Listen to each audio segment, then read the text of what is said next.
Bismillahirrahmanirrahim. Assalamualaikum warahmatullahi wabarakatuh. Waalaikumsalam warahmatullahi wabarakatuh. Perkenalkan, saya Bawika Nidita selaku Ketua Bidang Imawati, Pimpinan Komisariat Fakultas Ilmu Pendidikan Universitas Muhammadiyah Jakarta. Baik, kali ini saya akan menjadi moderator dari podcast hari ini ya Kak. Halo Kak. Halo. Ya, jadi di sini saya sedang berbincang dengan Ketua Bidang Imawati cabang ya. Iya, betul.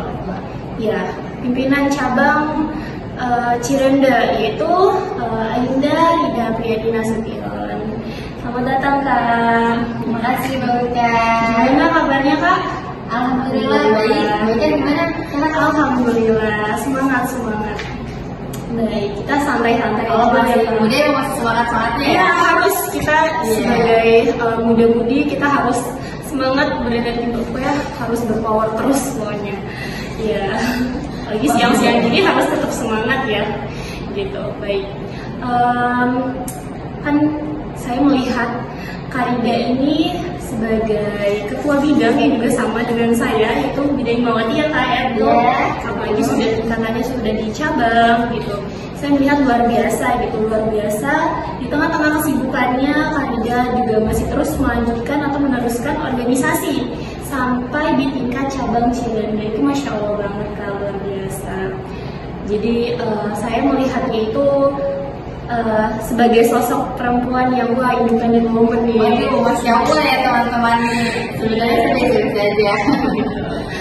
Itu luar biasa. Selain itu juga Karida juga udah ngajar juga, dan kegiatan-kegiatan lain juga sempat kakak juga jadi duta baca ya Kak ya. Iya, betul.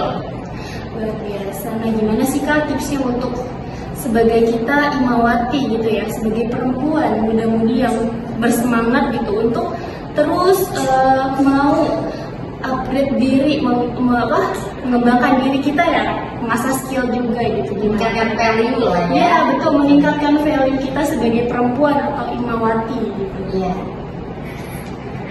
Sebetulnya kalau menurut saya ya, walaupun kita ini kan memang perempuan ya, mungkin kalau misalkan dilihat dari sisi masyarakat, perempuan ini lebih sering dianggap kemampuannya terbatas.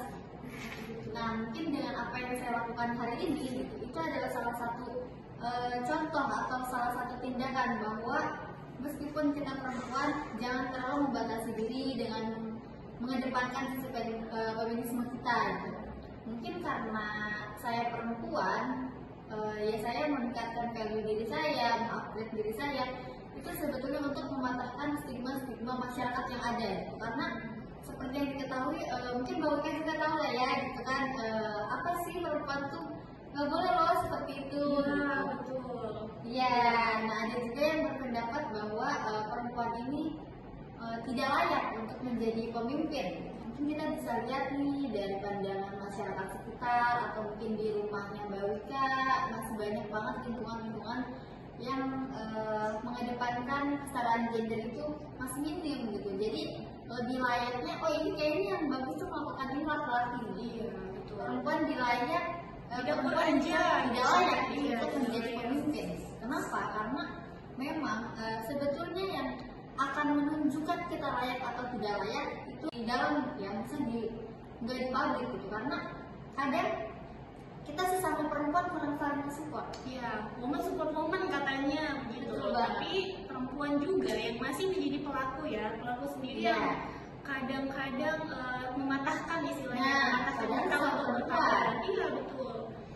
Contoh kasusnya banyak ya, banyak sekali kasus-kasus yang mungkin bisa dinilai perempuan tidak support perempuan, atau mungkin perempuan itu kan seharusnya saling membantu antar perempuan lainnya.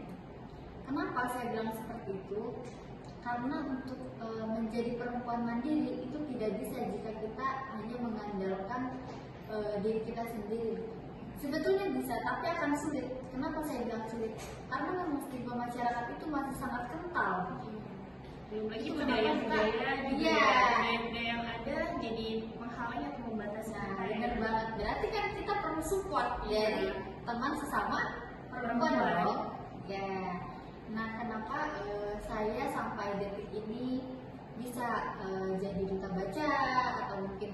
pejabat seperti sekarang gitu, itu sebetulnya juga bukan karena serta-merta hanya ingin unggul di dalam diri terlihat gitu di ruang publik, tapi enggak teman-teman, saya juga ingin membuktikan bahwasannya meskipun kita perempuan, kita mampu kok mensejajarkan diri sama laki-laki. Karena menurut saya laki-laki itu sebetulnya sama kok kesetaraan gendernya. Jadi kecuali dalam hal tertentu yang sudah diatur oleh Islam. Iya. Soal kodratnya gitu. Iya, itu sudah diatur beda ya. Iya, betul. Tapi kalau untuk menjadi seorang pemimpin atau unjuk diri di ruang publik itu harus menurut saya. Karena pun perempuan sendiri itu karena kita punya kesempatan yang sama ya kayak. Iya, kesempatan yang sama. Hanya saja yang membedakan adalah kemauan dan usahanya. Iya, betul. Mau dan kita juga harus mampu membuktikan gitu ya. Mampu untuk membuktikan bahwasanya memang perempuan pun punya kesempatan yang sama gitu. Terus juga ini ya Kak, ya untuk terus mengembangkan value diri gitu, bahwa kita juga berhak loh gitu. Kita tuh punya hak teman-teman. Kan Bapak kuliah nih ya, mahasiswa lah ya, mahasiswa gitu biasanya masih semangat. Semangat, kita harus semangat organisasi, meningkatkan diri ya kan. Nah biasanya kalau mungkin Bapak juga pernah nih dengar stigma-stigma masyarakat, apalagi sih kuliah, kamu kan perempuan. Nah itu dia teman-teman. Pasti ya, apalagi kita sebagai imawati atau sebagai perempuan ya teman-teman, selain dari mengembangkan nilai, pasti untuk kita perempuan ini penting banget ya. Bagaimana sih Kak peran dari ilmu pengetahuan itu sendiri untuk perempuan? Ya itu sebetulnya memang benar ya, karena kan kita ini perempuan dan kita ini mengemban amanah sebagai imawati, yang mana otomatis kita ini juga menjagalah citranya imawati. Sebagai imawati itu harus Menjadikan imawati intelektual yang cukup baik. Kenapa? Karena imawati ini calon-calon selain calon-calon kader ke depannya gitu ya. Imawati ini calon-calon ibu madrasah pertama gitu kan. Itu kenapa perempuan dan imawati ini harus memiliki pendidikan yang tinggi. Karena orang yang akan berpendidikan itu secara nilai intelektual dia akan memiliki hal yang berbeda dengan orang yang mungkin mohon maaf kurang berpendidikan. Cara berpikir dan tempat bergaulnya adalah memiliki perbedaan. Tapi memang kita sebetulnya imawati yang berpendidikan ini, saya mengatakan simpul ya, karena kan dia sudah berani memasukkan stigma masyarakat itu, yang mana dinilai hal itu salah gitu, karena mungkin masih banyak, khususnya di lingkungan saya ini di rumah. Iya baik, kita lanjut ke pertanyaan selanjutnya mungkin ya Kak ya. IMM yang lain menghadapi masalah tersebut, namun ketika udah ada nih di webnya PKIMM UNJ misalnya, itu kan sebetulnya jadi karya lah ya, jadi karya yang mungkin bermanfaat gitu untuk masyarakat lain dengan menggunakan teknologi satu. Kemudian dalam teknologi ini kita bisa menulis, membuat novel, kemudian atau membuat buku mengenai organisasi, itu kemudian kan ditulis di web. Itu bisa loh teman-teman, sekarang ada aplikasi, misalnya aplikasi untuk khusus menulis novel, novelton atau lain sebagainya, kemudian website untuk menulis jurnal dan lain sebagainya. Itu benar-benar harus dimanfaatkan menggunakan teknologi sekarang, yang mana itu bisa menjadi karya untuk siapa? Untuk kita sendiri nih sebagai imawati, yang nantinya akan bermanfaat untuk halayak banyak gitu. Karena kan kita di IMM ini kan prioritas kita adalah berbuat baik ya kan. Nah untuk berbuat baik ini juga peran teknologi itu harus dimanfaatkan gitu di era globalisasi ya, karena kan sayang kalau dimanfaatin guys. Juga bisa banget untuk memanfaatkan ya dari kemajuan teknologi itu sendiri ya Kak, untuk mengembangkan kreativitas kita. Mungkin kita bisa berkarya, banyak hal yang bisa kita lakuin dalam perkembangan teknologi ini ya, untuk supaya gimana kita menjadi perempuan yang lebih berkemajuan, perempuan yang berdikari gitu ya Kak, perempuan yang mandiri gitu teman-teman. Oh ya, sama ini juga Kak, aku mau tanya terkait kan namanya perempuan ya, namanya imawati atau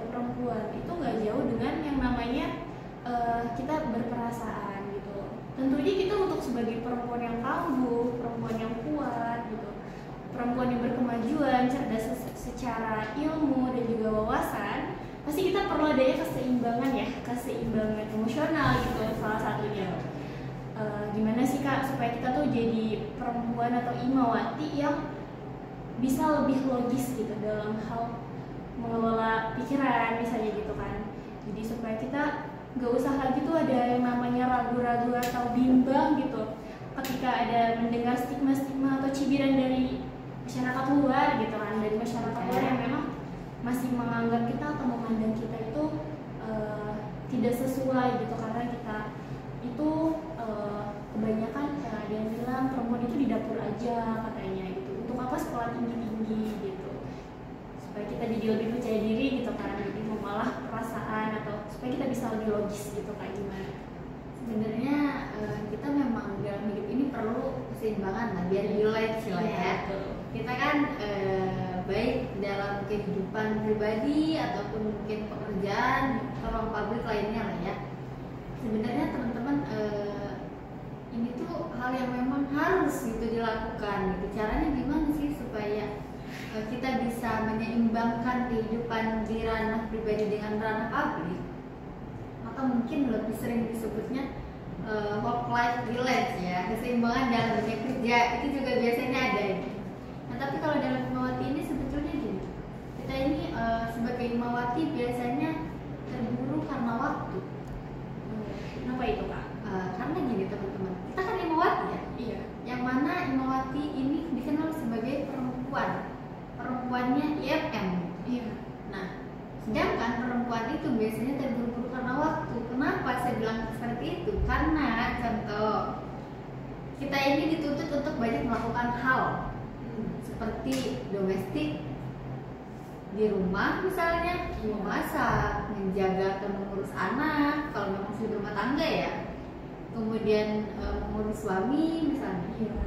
Sedangkan di luar rumah kita dituntut melakukan banyak pekerjaan, atau mungkin kalau Imawati ini misalnya dituntut untuk berorganisasi dengan kuliah, itu juga sebetulnya hal yang seharusnya diseimbangkan. Nah, kamu organisasi mulu, kuliahnya kapan? Pernah? Pasti atau mungkin kuliah mulu tapi ke organisasi kupu-kupu ya? Misalnya itu sebenarnya ada aja yang seperti itu ya teman-teman. Jadi keseimbangan ini dilakukan dengan cara kita tahu dan paham mana yang didapatkan itu untuk direalisasikan atau sekedar didapatkan hanya untuk menjadi bahan patokan kita dalam hidup. Oh ini mah seperti ini, oh berarti saya seperti ini. Itu kan untuk bahan acuan. Tapi kalau kita paham mana yang harus direalisasikan, itu sebetulnya salah satu cara kita untuk menyeimbangkan ya antara kehidupan pribadi dengan kehidupan dalam publik. Dengan tubuh yang sehat pertama, kedua fokus kita ini mana yang lebih prioritas untuk kita dan mana yang lebih besar tanggung jawabnya kita di sana. Kemudian yang ketiga ini berani untuk mengatakan tidak, karena perempuan ini biasanya iya aja kalau saya lihat. Kita harus berani juga iya kan, disuruh ini iya, disuruh itu iya, lantas kemudian fokusnya yang mana gitu. Teman-teman ini nggak seimbang kalau seperti itu. Nah jangan seperti itu gitu. Teman-teman harus berani mengatakan tidak pada hal-hal yang memang tidak bermanfaat untuk Mbak Wika dan teman-teman lainnya, dan memang bukan tujuan utama itu. Jadi jangan segan untuk mengatakan tidak, tegas lah gitu kan. Nah kemudian selain itu juga kita harus paham dampak dari hal yang kita lakukan ini apa. Kemudian paham sebetulnya yang bisa mengenal kita perempuan atau bukan itu bukan orang lain. Oh dia pakai jilbab berarti perempuan. Karena yang mengenal itu perempuan dan menunjukkan kita perempuan itu diri kita sendiri. Makanya kenapa perlu yang namanya keseimbangan di dalam maupun di luar publik gitu kan. Dengan seperti apa? Tingkah laku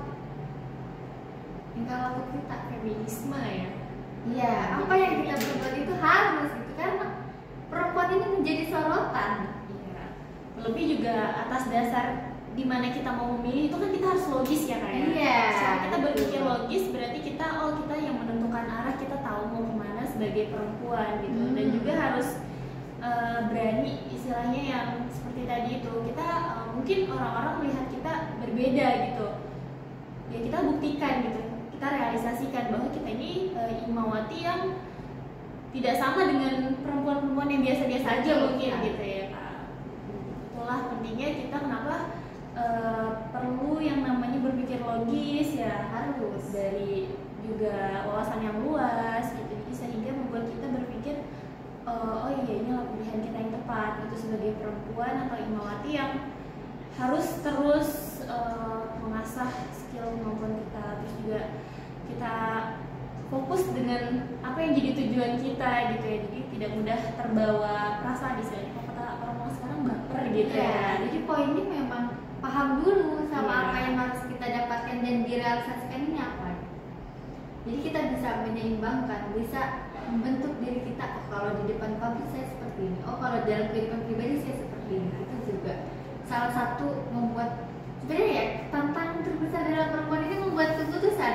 Membuat keputusan jadi dalam perempuan gitu ya. Iya, dalam Imawati sudah termasuk tantangan. Karena kenapa? Kita berani memberikan keputusan, artinya kita sudah berani menghadapi tantangan. Karena perempuan itu selalu dicibir, melakukan A salah, Kembali melakukan B lagi, nanti ya. ada salahnya juga. Kembali lagi kita jadi serba salah gitu. Nah, makanya beranilah tegas gitu dalam hal-hal tertentu. Betul, setuju banget nih. Jadi kita mau apapun komentar-komentar dari luar, kita tetap ketika kita punya tujuan yang kuat untuk menjadi perempuan yang berdikari, perempuan yang mandiri, juga sebagai perempuan yang cerdas gitu. Ya, kita harus berani menunjukkan itu dan dari perempuan kemauan, yang pikirnya kayak Mbak Wika semua nih, maju nih negara. ya, kita harus semangat ya, Harus. harus. Kita masih muda-mudi, buat teman-teman jangan terus jangan patah semangat untuk selalu belajar. Nah, oke, kita kayaknya udah di akhir-akhir nih Kak. Aku mau dong pesan dari Kakak, gimana sih Kak untuk motivasi nih ke Imawati kita sekarang ini supaya lebih termotivasi gitu, supaya lebih berpikir yang lebih maju, lebih luas gitu sebagai perempuan yang cerdas gitu. Sebenarnya simpel aja gitu ya. Mungkin karena saya pun dibilang perempuan mandiri, mungkin masih banyak belajar. Tapi yang saya percayai adalah kita itu setara sama laki-laki. Jadi pesannya adalah buat Mbak Wika, mungkin juga teman-teman perempuan di luar sana atau Imawati, kader-kader IMM yang lainnya gitu. Jangan pernah membatasi apa yang mau kita lakukan hanya karena kita perempuan. Lakukan karena kita manusia, jangan karena kita perempuan. Seperti itu sih. Walaupun pasti lah ya yang namanya hidup, ketika kita menjalani sesuatu itu ada rasa capek, lelah. Oh saya perempuan, saya tuh capek loh, saya tuh nggak mau seperti ini. Itu sebetulnya kurang baik ya, karena akan membatasi diri. Jadi lakukanlah semua hal yang memang ingin dilakukan, selagi itu tidak merugikan diri sendiri dan orang lain, lakukan. Itu karena kamu manusia, bukan karena kamu perempuan. Karena sejatinya perempuan dan laki-laki itu sama. Ini tuh Senang banget ya hari ini. Yeah. Alhamdulillah banget. Terima kasih. Nah, untuk teman-teman semuanya, pokoknya lakukan apa yang ingin kalian lakukan. Jangan sampai terbatas atau menjadi apa namanya, minder gitu. Hanya karena stigma-stigma di luar gitu. Enggak, kita bisa, kita mampu gitu. Iya, tapi dalam hal kebaikan ya. Ya, kebaikan selagi tidak merugikan, selagi tidak melanggar dari norma kehidupan dan agama, itu silakan, boleh banget. Pokoknya perempuan sana, Imawati di luar sana, semuanya kalian keren, kalian hebat. Pokoknya harus semangat terus ya Kak ya, kita Harus. sebagai muda-mudi Imawati gitu. Ya, mungkin cukup itu aja ya Kak ya. Terima kasih Kalau dari banyak. saya itu ya, Bu Wika, mohon buat teman-temannya juga semoga semangat. Kita harus semangat. Kalau ada salah, ya mohon dimaafin ya, masih belajar. Saya gitu juga kan. mohon maaf ya Kak, mungkin Ya, ada sama.